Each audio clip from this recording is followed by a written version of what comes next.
ইতালিতে প্রতিনিয়তই কমছে জন্মহার। কমতে কমতে এখন তার সর্বকালের নিম্ন পর্যায়ে এসে ঠেকেছে। পরিস্থিতি ভয়াবহ উল্লেখ করে এ অবস্থা চলতে থাকলে আগামী ২০ বছরের মধ্যে ইতালিতে চরম কর্মী সংকট দেখা দিতে পারে বলে আশঙ্কা করছেন গবেষকরা।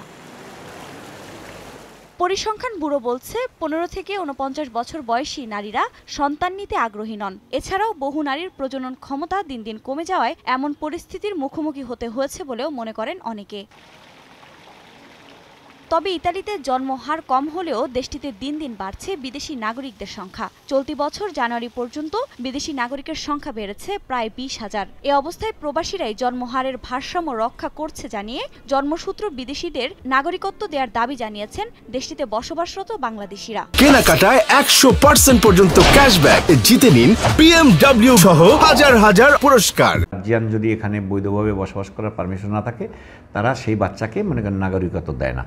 নাগরিকত্ব না দেওয়ার কারণে তারা অফিসিয়ালি বলেন, সরকারি চাকরি বলেন, কোনো সব কিছু থেকেই তারা বঞ্চিত হয়।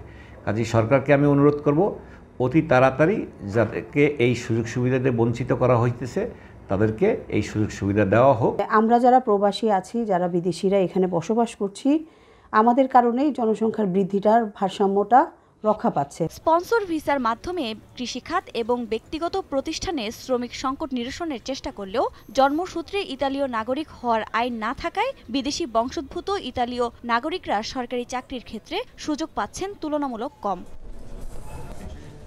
এদিকে এক পরিসংখ্যান থেকে জানা যায় ইতালিতে ১,০০০-এ মৃত্যুবরণ করেন ১২ জনেরও বেশি। সেখানে জন্ম নিচ্ছে মাত্র ৭ জনের কম। দেশটিতে জনসংখ্যার হ্রাস অব্যাহত রয়েছে। ইতালির বর্তমান জনসংখ্যা প্রায় ৬ কোটি, যা আগের বছরের তুলনায় প্রায় ২ লাখ কম।